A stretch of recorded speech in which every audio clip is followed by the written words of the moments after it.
This Week in the Boardroom, brought to you by NYSE Governance Services Corporate Board Member, along with Governance Knowledge Partners, the Center for Audit Quality, and Grant Thornton, and contributing partners, National Investor Relations Institute, and the Society of Corporate Secretaries and Governance Professionals.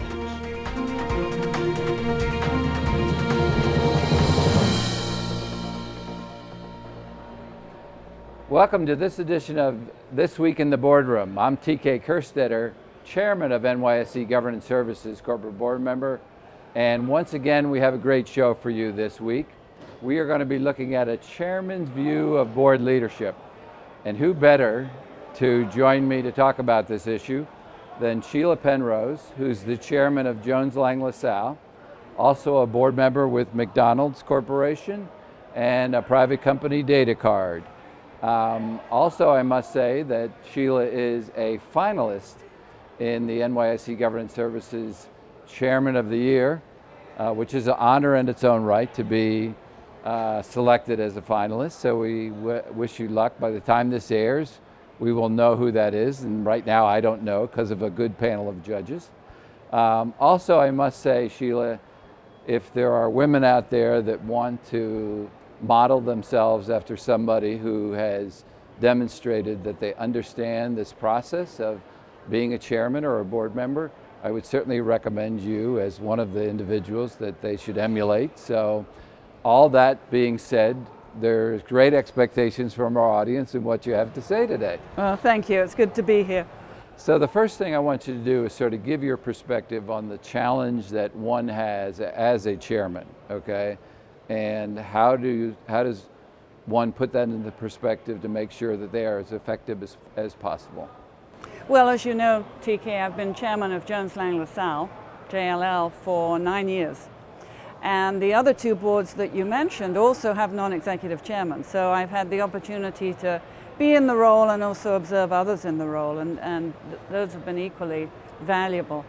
The role has two parts. There's the formal part of being the chairman, helping to set the agenda, conducting the meetings, holding the annual shareholders meeting. I think the more subtle and substantive part of the role is the unofficial kind of the role. By that I mean the ability to drive conversations to a consensus without stifling opinions, the ability to solicit input around the table from a variety of different perspectives, but not have management confused as to what the board was saying and what direction they should take from it. To always be very aware of that line between management and the board. You know, the board is oversight, the management runs the company. But every board, every company, every boardroom dynamic is a little bit different. I think what they share is a drive to have open engagement and a clear understanding of roles between the members of the board and the members of management, and really a respect for different perspectives and insights and experiences that board members will bring that can add in one way or another to the value of the business. You know, it's funny, I had interviewed another chairman and they said my most important skill is listening. And I thought that was very interesting because you always think, okay, you have to be in control, you have to do this, but the facts are, just like you had mentioned, there's all these diverse opinions, all from type A's, I might add. You know, these are all, that's part of the challenge of the chairman, is you've got all these personalities that got to where they were by being drivers, and here you have to herd them sort of together and say, okay, let's get some consensus on what happens here. So great appreciation for the challenge of what happens. We had the benefit, we meaning NYSE Governance Service, had the benefit of having you and your CEO at Jones Lang LaSalle, Colin Dyer, to do the kickoff of our CEO Chairman Forum, where we take a team and have the team come in and talk about how they have built a relationship together. And if you look at that and you look at not only the communications, but the actions of both will dictate the culture of the company, okay, you guys did a tremendous job of communicating how you have built your relationship. I was hoping that you could sort of share some of that for our audience on how you've built such a successful relationship with Colin and how that's sort of driven culture. Well, most of the credit belongs to Colin, but you're right, it is a strong and supportive relationship. I think if you start with a sense of mutual respect, if you start with a clear understanding of what one another's role is and how you can be mutually supportive, I think for the chairman in particular, you've got to have your ego well under control. You can't be thinking, you know, I could do better if I was in that chair. So I think you have to have a real respect for one another, a real trust for one another. You have to work at the relationship, and you have to come to some agreement as to how you're going to communicate.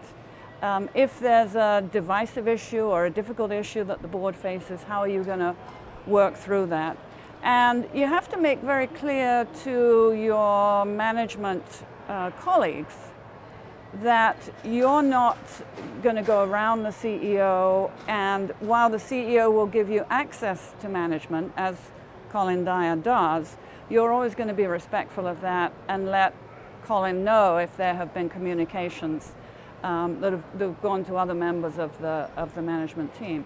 So I'll give you one example of something that I thought was a sensitive question that Colin posed early on when he became CEO and I became non-executive chairman. He asked me, do you want to have an office in the company premises? And I said no. I keep my own office, my own assistant, because I didn't want any question that people would come to me, would be trying to, you know, curry favor or have some kind of innuendo. We wanted a very clear separation of who was managing the company and who was managing the board. That's interesting, because in the UK, the chairman does have slightly different duties in some organizations than they do in most of the cases in the States. And isn't it common for them to have an office in the UK? But it was interesting, probably with both of your international backgrounds, that might have been a reasonable question, but I think you're absolutely right. It sets a very different message if all of a sudden the chairman's sitting in the C-suite. Not that people haven't done it and there's places that they can come and sort of do their work, but it's something to be sensitive to. Yeah, and the UK model is one where the chairman is much more a public face of the company, and we've seen that work very well. We've seen it work very badly. Yeah. So we had the benefit of doing something else together. I was lucky enough to be one of the developers of the Board Leadership Academy along with CT Partners. And earlier this year, we had the chance to be out in Phoenix for the inaugural sort of launch of that. And it was designed to take current chairmen and to identify a group of people that serve as board members today, but had the sort of the skill set to be chairman of the future. In other words, provide board leadership in the future. And then we spent sort of a day and a half sort of defining what sort of board leadership was, how it worked and whatever. I went in there not knowing fully what to expect because it was the first time we did it, but I ended up being terribly moved and interested during the whole exercise of that. And I'm just curious what your view was of the Board Leadership Academy when you had the chance to experience it like I did. Yeah, I thought it was really valuable. Board service isn't theoretical. It's real, it's dynamic, it keeps evolving, it's circumstantial, you know, you never quite know what situation you're going to be in tomorrow. And I don't think there's anything more valuable than having a group of people, a small group of people, and I think that's one of the reasons that exchange was so valuable, who've had experiences that they're willing to share on a confidential basis. You know, we were talking about real situations in that day and a half, problematic situations that any of us might face tomorrow or faced yesterday and can bring some insights to others. So I think that having the relevant people in the room who are in a confidential setting where they can share real experiences, there's no substitute for that. You can't go to school to be a good board member. You know, you come with certain experiences and credentials, but then it's learning from others who've been through trying or testing or difficult situations that's really valuable. One of the things that I found especially interesting was we ended up in a dialogue about how a board needs to make clear its own mission and have its own goals. And I really had never thought about it in the context of that they have their own plan, if you will. But it made, at the end of the day, it made perfect sense that, you know, you need to operate with a little bit of the structure that a normal business would operate. And I thought it was interesting, you know, I don't think it should be too structured, but I thought it was interesting to put you through that process so that you could have a foundation to fall back on when you were having trouble maybe deciding something. That should be, you should go back to your mission and your objectives. Yeah, yeah, and I took elements of that away. I thought that was a very thought-provoking framework to think about. You've got to make sure it's aligned with the company and with management, not something that's kind of independent and separate. And I think one of the areas where boards tend to fall short in that plan is around their own succession planning. You know, the sensitivity that we're all equal on a board can lead to some real hesitation in dealing with issues of board dynamics or when it's time for someone to leave the board. At Jones Lang LaSalle, the way we try to handle that is to have a matrix that shows the attributes that we want present in the board, represented by our board members, and then think about where the company is going. And this is where the board plan, I think, intersects with the company plan.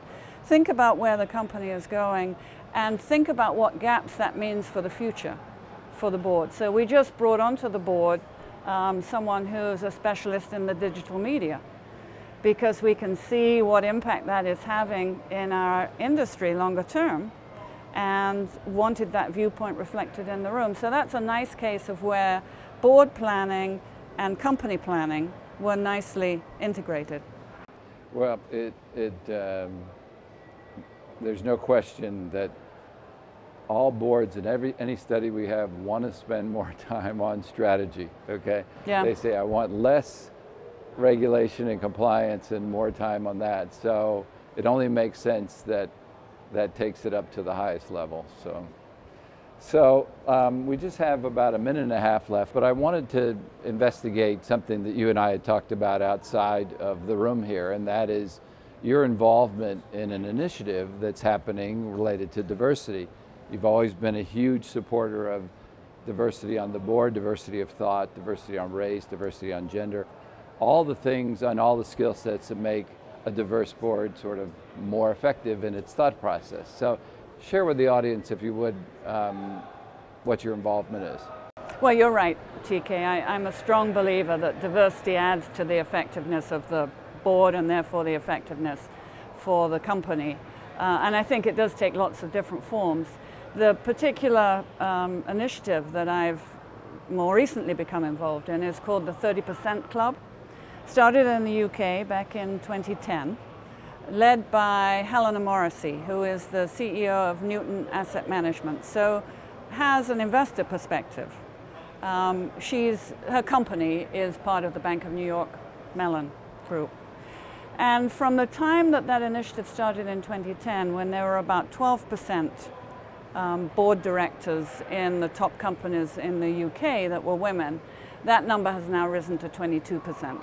So that's very substantial progress.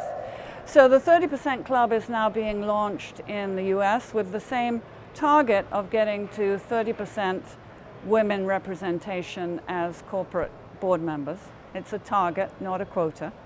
But it is a target that has an intended accountability and some urgency to it. The circumstances here are a little different. We don't have the same public policy interest as was stirred up in Europe with Norway and some other countries moving to quotas, and we have different pace of turnover of board directors.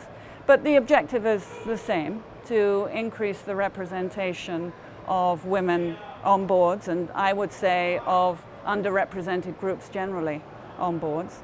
And so the first 25 people who've signed up for this include Peter Grauer, the chairman of Bloomberg, who's agreed to chair this effort in the US, and Warren Buffett and Larry Fink. So we have some really good corporate support. In the UK, there are now just about 100 chairmen and CEOs who are behind this effort, and the expectation is that we'll have the same groundswell of support here. Well, first of all, that's when you have those recognizable names, it certainly helps the cause. I have always suggested, you know, we've been active with the Moving the Needle and doing our own efforts in that space. And I can tell by talking to the nom-gov chairs that the sensitivity on this issue has increased significantly. And with the advent of another initiative like this, I think you will see the numbers move, which haven't moved in a while. They have not. They've been flat for about a decade. Yeah, but I think you're going to see that. I am confident that you will see that change, and I'm sure this initiative will only help that. So I appreciate you sharing that. I appreciate you joining us today, and we'll look forward to having you back as a guest in the future. Thank you. My pleasure. So that will conclude this edition of This Week in the Boardroom. We hope you enjoyed the show. We will be back again next week where we take a look at another critical topic that'll help you be a better board member or committee member, and we'll see you then. Join us again next week for This Week in the Boardroom, brought to you by NYSE Governance Services Corporate Board Member, along with Governance Knowledge Partners, the Center for Audit Quality, and Grant Thornton, and contributing partners, National Investor Relations Institute, and the Society of Corporate Secretaries and Governance Professionals.